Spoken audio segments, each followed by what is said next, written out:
Ravi de vous retrouver, il ne pleut pas en ce moment, ça c'est une info, c'est bien, il y a même eu quelques rayons de soleil, c'est de toute autre chose que la météo dont nous allons parler évidemment aujourd'hui. Tenez, on va commencer par Caroline Leroux. Bonsoir Caroline. Alors vous êtes sexologue et ça tombe très bien puisque vous allez nous parler de sexologie. Oui. Évident. Et puis d'un sujet un petit peu tabou quand même. Alors c'est moitié-moitié, on verra, mais pourquoi on n'arrive pas tellement à parler de sexualité dans son couple, savoir ce qui va pas bien, ce qui va aussi. Pourquoi on n'arrive pas à en parler? Pourquoi ça reste encore tabou alors qu'on reste un certain temps ensemble? Donc on va essayer de voir pourquoi tout ça. C'est pas à vous de me dire ça, c'est à moi de vous poser la question. Et pourquoi on peut parler justement, il y a tellement de cas, on en parlera. Et on le fera tout à l'heure. Giuseppe Baggio. Bonsoir Giuseppe. Alors ce soir je vais vous présenter une équipe féminine qui a participé au championnat olympique, enfin bref, c'est un championnat français de gymnastique, comment ça s'appelle? Artistique. De production gymnique artistique. Voilà, d'accord. Mais ce sont des femmes. Oui, bien sûr. Parce que généralement, la plupart de vos reportages, c'est une équipe de Savigny-sur-Orge, c'est ça, c'est important. Ah c'est évident. Le plus important, c'est Savigny, c'est pas que ce sont des femmes. Bien sûr. Martine Guégan, bonsoir. Bonsoir. Alors aujourd'hui, nous allons parler de l'association AFS, Vivre sans frontières, avec une représentante de l'association, la coordinatrice Île-de-France, Marie-Pierre Levert. Donc, vous n'étiez pas présidente avant? J'étais présidente avant, mais il faut tourner, c'est la démocratie participative. Bon, voilà. Très bien. Et avec l'association, aujourd'hui, recrute 400 étudiants étrangers. Alors, il y a 400 étudiants étrangers qui vont arriver au cours de l'année prochaine, 300 à la rentrée de septembre, et on recrute les familles d'accueil qui vont les accueillir au sein de leur foyer. Alors, vous pouvez nous expliquer un peu quelle est cette association? Donc, c'est une association, loi 1901, à but non lucratif, portée par des bénévoles, avec quelques salariés pour assurer la logistique, parce que vous imaginez bien que 400 jeunes qui partent de France et 400 jeunes qui arrivent, ça pèse un peu lourd en logistique. Ça existe depuis 100 ans cette année. Ça a été créé. C'est une association qui a été créée par des volontaires américains qui ont créé le premier service d'ambulance motorisé lors de la Première Guerre mondiale. Qui ensuite a converti son activité en échange universitaire puis de lycéens. Donc ça permet à des jeunes de s'immerger dans la culture française, ceux qui viennent en France, au sein d'une famille, au sein d'un lycée. Ils s'ennuient comme les autres au lycée, ils passent le bac comme les autres au lycée et ils se transforment pendant une année entre 15 et 18 ans durant cette expérience. La patronne du FMI, Christine Lagarde. C'est ça. Elle a bénéficié d'une bourse AFS aux États-Unis qui lui a permis d'amorcer son réseau international extrêmement puissant qu'il a porté. Oui, donc on a fait partie. On n'est pas toutes directrices du FMI. Alors aujourd'hui, vous êtes en plein recrutement de ces fameuses familles d'accueil en France. Combien de familles d'accueil? Alors 400, c'est ça? 300. 300 pour septembre. On en a déjà presque 100. Donc, mais bon, 200 pour toute la France, ça demande pas mal de boulot. Ce sont des familles qui sont très volontaires, qui sont motivées, qui sont vues par des bénévoles, évaluées, accompagnées. Ce sont des jeunes qui vont arriver pour 2 mois, 3 mois, 6 mois ou toute l'année scolaire. Je vous propose de regarder un clip. Ça va nous donner déjà une idée.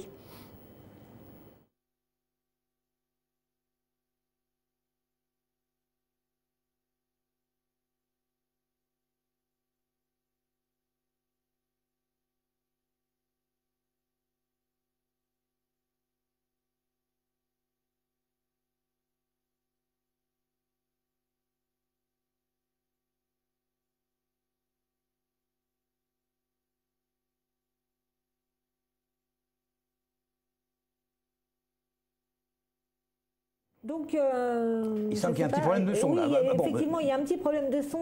C'est bien dommage, mais on va faire sans. De toute manière, vous êtes là pour nous parler de ces familles d'accueil. Mais vous avez connu l'association comment? Alors moi, j'ai connu l'association toute jeune. Je suis partie aux Pays-Bas une année scolaire dans une famille hollandaise près d'Amsterdam. J'ai vécu la scolarité. Et alors justement, vous en avez gagné quoi de cette J'en ai année? gagné une seconde famille, une vraie famille de cœur. Ma mère hollandaise s'appelait Elisabeth, Ellie. Ma fille s'appelle Elisabeth, Ellie. J'en ai gagné une seconde langue rare, le néerlandais, et puis la compréhension de l'intérieur de certains événements qui se passe aux Pays-Bas, la compréhension en profondeur de l'histoire, de ma famille, mais aussi de ma ville, de mon pays d'accueil, de cœur. Voilà. Et au niveau scolarité? Au niveau scolarité, la France ne reconnaît pas trop les études à l'étranger, à part la seconde. Donc au niveau scolarité, j'ai fait une année de terminale en Hollande. J'en ai gagné quoi? J'en ai gagné, je vous dis, une maîtrise de la langue néerlandaise assez... Et ça ne vous a pas handicapé pour passer le bac, hein, par exemple? Non, je suis partie avec le bac en poche. Ma fille est partie en Chine. Entre la seconde et la première, il n'y a pas de souci. Elle est en fac maintenant. Ça n'handicape absolument pas. Au contraire, ça donne des atouts exceptionnels de motivation, de maturité. Pour des élèves, par exemple, qui sont un peu en difficulté scolairement, ça ne peut pas les handicaper ou au contraire, ça peut leur permettre ça peut booster. Dans certains pays, il n'est pas recommandé d'envoyer des jeunes qui ne sont pas très solides scolairement parce que, par exemple en France, dans une famille française, tout tourne autour de la scolarité. Quand on a 15, 16, 17 ans, on ne parle pas de grand-chose d'autre.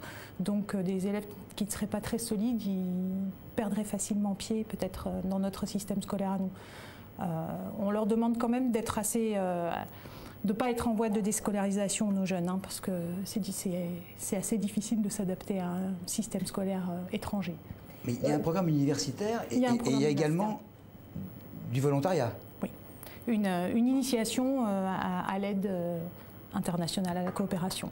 Donc avec un accueil en association, dans le cadre de missions vraiment dans l'environnement, l'encadrement de jeunes, etc.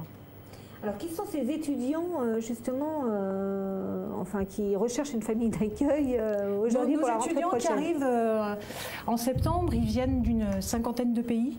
Donc tous les continents, toutes les langues, toutes les tailles, toutes les couleurs de cheveux, de peau, d'yeux. Ils sont tous lycéens dans leur pays. Ils sont tous très très curieux de la culture et de la langue française. Ils n'ont pas forcément un bagage en français très important. Parfois ils arrivent, ils ne parlent pas un mot.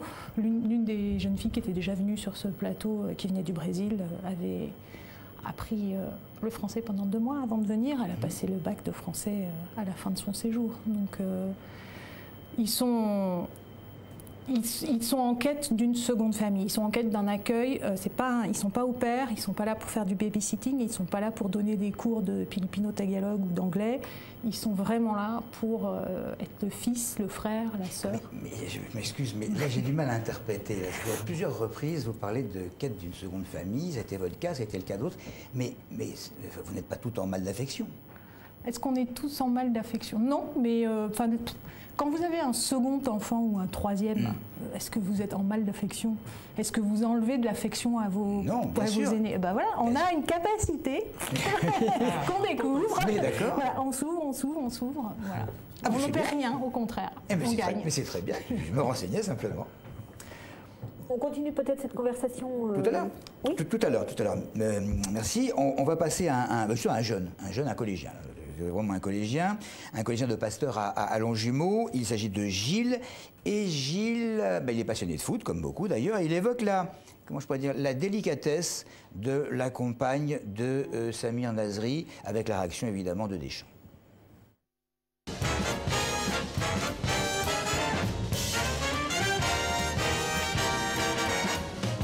Aujourd'hui, je vais vous parler de la plainte de Didier Deschamps contre la femme de Samir Nasri. Qu'est-ce qui s'est passé? La femme à Samir Nasri, elle a insulté la France et le sélectionneur de l'équipe de France. Pourquoi est-ce qu'elle a fait ça? Parce que son mari, Samir Nasri, n'était pas sélectionné en équipe de France. Il n'était pas sélectionné pour aller où? Pour aller à la Coupe du Monde 2014 au Brésil.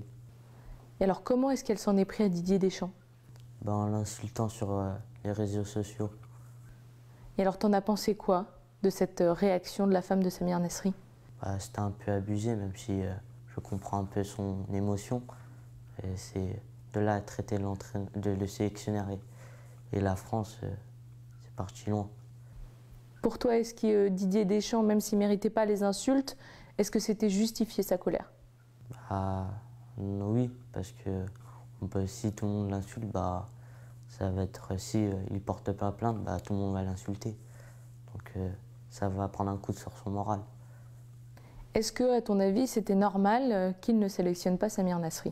Non, parce que vu la saison de Samir Nasri, il a fait une belle saison.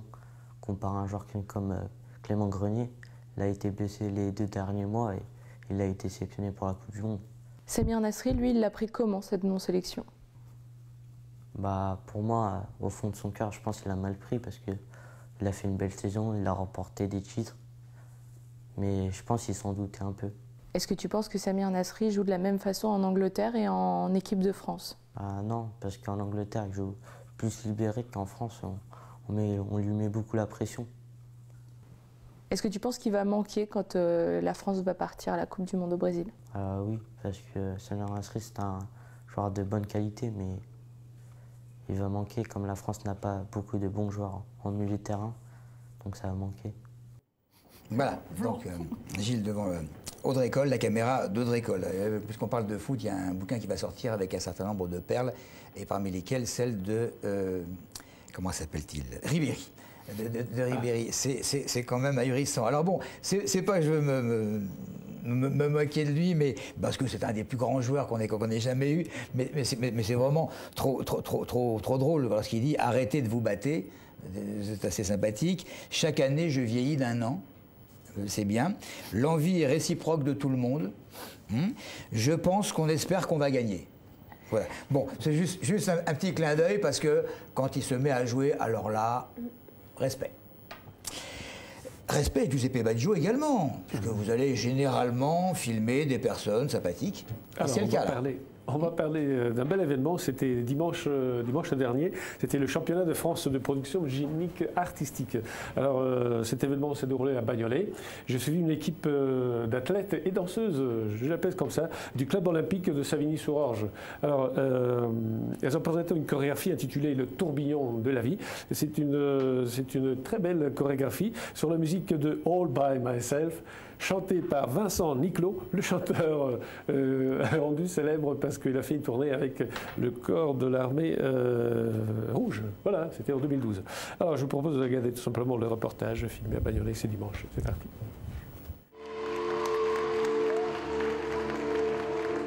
PGA, production gymnique et artistique, c'est une discipline sportive et artistique à la fois, une activité encore jeune en France, mais très en vogue en Europe, dans les pays nordiques et dans les pays de l'Est.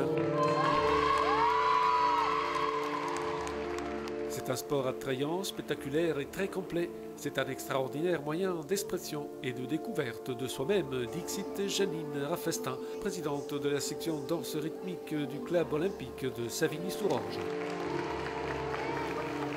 Dimanche 17 mai s'est déroulé le championnat de France de production gymnique et artistique dans le gymnase Sifariello Fanara à Bagnolet, un événement national organisé par la Fédération sportive et gymnique du travail. 50 productions, 20 clubs inscrits cette année. Le cahier des charges, c'est d'avoir une production de 4 minutes en expression. Il y a différentes catégories d'expression, d'âge. Les expressions, vous avez l'expression acrobatique, gymnique, danse, expression scénique, thème imposé. Et expression associée, on peut mélanger différents types de productions. Après, il y a des catégories d'âge, moins de 13, enfin 0 à 13, 0 à 18, 0 à 30, toutes catégories d'âge et des plus de 30 ans. Parmi les équipes en compétition dans la catégorie expression associée, les athlètes de 16 à 25 ans du club olympique de Savigny-sur-Orge. Elles sont dans le club depuis l'âge de 5 ans, un groupe bien soudé. Morgane, Laura, Margot et toutes leurs amies ont présenté une chorégraphie intitulée « Le tourbillon de la vie ». On fait ça depuis des années en fait, on vient tous les ans au championnat de France et au championnat national. Et la barre est très haute? Ah oui, on a des très bons concurrents aussi. Et votre objectif c'est? Ah bah de gagner, hein, on va pas... on essaye de donner le meilleur. Elles ont donné le meilleur, portée acrobatique, belle expression scénique, le public adore, le jury aussi. Ce groupe remporte la Coupe du championnat de France production gymnique et artistique dans la catégorie expression associée. On regarde leur chorégraphie, le tourbillon de la vie.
Voilà, voilà. Et la semaine prochaine, je vais vous présenter une autre chorégraphie qui a été mise en place par une association qui s'appelle ES 15e et elle a été chorégraphiée par Anne-Hélène Fardeau. Voilà. Merci Jibi, merci toujours du reportage, c'est intéressant. Martine, vous continuez votre conversation avec Marie-Pierre Levert. Oui, alors concernant ces fameuses familles d'accueil, hein, c'est quoi les... Enfin, il faut être comment quelles sont les qualités pour une famille Toutes les familles se ressemblent et se ressemblent pas du tout. Tous nos jeunes ont une motivation commune et ils sont très différents, donc il nous faut des familles différentes pour leur convenir. Une famille, c'est quoi ? C'est un ensemble, c'est une cellule familiale qui a envie d'accueillir. Ça peut être une personne, 2 personnes, 15... Ça dépend. C'est votre famille, comment elle est constituée. Ça peut être un père, une mère, des 2 enfants et le chien. Vous avez ça peut être un vous avez un droit de regard quand même. Si vous avez un monsieur qui arrive en disant « Moi j'accueillerais bien les petites filles ». Voilà, on a quelques règles de base, effectivement, qui permettent de filtrer certaines demandes. Ceci dit, un parent isolé qui accueille un jeune qui sera d'accord et sa famille naturelle sera d'accord, un jeune... qui n'est pas une petite fille, comme vous le dites, voilà, ça peut se concevoir. Je caricature. Voilà. Une famille, ça n'a pas un âge et une structure figée. Ça peut être des gens très jeunes qui n'ont pas encore eu d'enfants, ça peut être des retraités qui ont eu des enfants qui n'en ont plus et qui se disent ça manque un peu, et ça peut être des gens qui ont des jeunes du même âge. Tous les profils sont possibles, y compris les familles homoparentales. Mais alors, par contre, concernant le lieu d'accueil, il y a des dispositions particulières. Alors, il faut que l'accueilli ait un vrai lit, pas un canapé transformable. Il peut partager la chambre avec quelqu'un du même sexe et de la même tranche d'âge aussi, parce qu'on ne va pas lui faire partager la chambre avec un nourrisson qui se réveille toutes les 2 heures. Voilà, la famille d'accueil est bénévole, elle offre le gîte, le couvert et toute son affection. Alors il y a un site, effectivement, où on peut obtenir plus d'informations qui doit s'afficher actuellement sur les écrans. Et sur ce site, on peut avoir plein d'informations, enfin les modalités pour sur ce site, on a accès au module d'inscription, de renseignements sur l'accueil et le départ, donc c'est afs-fr.org. Vous pouvez appeler aussi au 01 45 14 03 10. Au siège de l'association, vous trouverez toujours quelqu'un pour vous renseigner. Et ensuite, vous serez mis en relation avec des bénévoles locaux qui vous donneront toutes les informations nécessaires et qui vous aideront à évaluer si vous êtes en mesure d'accueillir ou pas, et qui vous aideront à faire toutes les démarches pour le faire, puisqu'il faut quand même se décrire, il faut quand même faire une inscription au lycée, voilà, et puis tenter l'aventure. Sur le département, il y a combien de jeunes comme ça qui sont accueillis chaque année? Il y en a toujours, par département d'Île-de-France, il y en a 4, 5, 6, ça dépend des années. On aimerait bien qu'il y en ait un paquet cette année. Comme je disais tout à l'heure, c'est notre centenaire. Il va y avoir des festivités. Les familles vont être sollicitées pour participer à ces festivités. Et c'est quand même une année merveilleuse, quoi. Les 100 ans d'AFS, vivre à Paris, le berceau de sa création, c'est quand même pas rien. Donc on souhaiterait en accueillir 25-30 en Île-de-France cette année. On en a placé 3 pour l'instant. Et combien de jeunes Essoniens partent comme ça? Est-ce qu'on a un chiffre? On en a plus qui partent. En tout, en Île-de-France, on en a une cinquantaine, entre 50 et 60 qui partent en moyenne chaque année. De l'Essonne, il doit y en avoir une dizaine, peut-être un petit peu moins, peut-être un petit peu plus. Je n'ai pas les chiffres exacts. Toujours plus qui partent que d'accueil, enfin en Île-de-France. Donc, pour plus de renseignements, on va sur le site et comme ça nous permet de s'inscrire et d'avoir des renseignements supplémentaires. Écoutez, merci pour tous ces renseignements. Merci à vous de m'avoir reçu. Et à la prochaine. À la prochaine. Parce que c'est toujours intéressant. Avec ceux que vous accueillerez. Mais bien entendu, pourquoi pas. Pourquoi pas.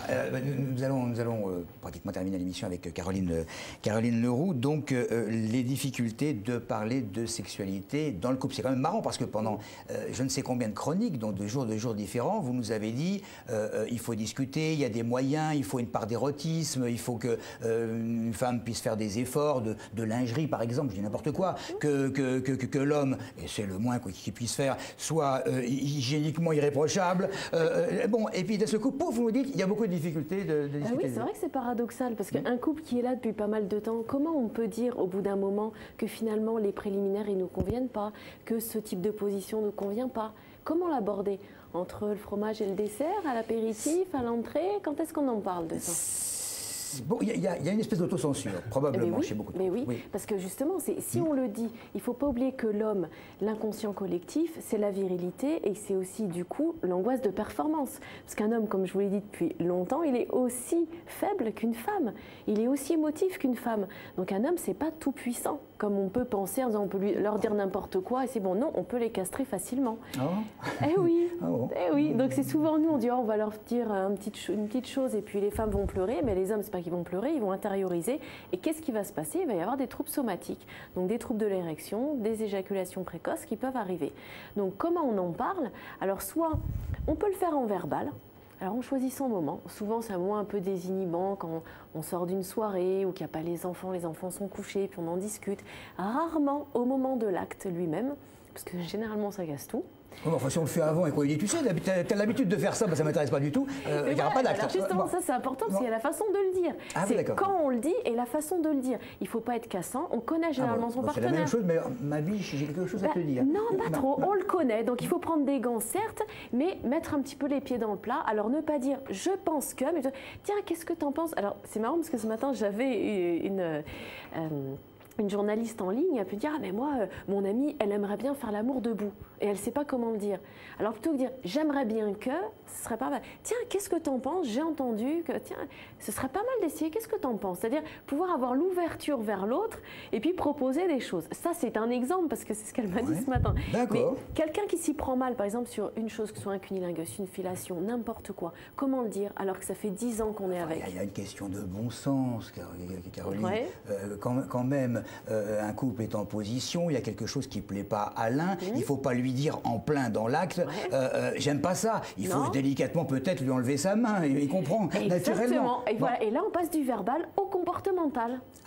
Donc, soit le verbal, et on est capable de le dire, donc, mais pas au moment, bien sûr, où on le fait, après, a posteriori, soit on est en comportemental. Et moi, je pense que c'est la meilleure des choses, surtout quand on est un couple avec assez d'années derrière soi, c'est pouvoir justement guider son partenaire et lui faire comprendre dans le comportement, dans les changements de position, qu'on préfère plus ça ou ça. Je suis pas tout à fait d'accord avec vous.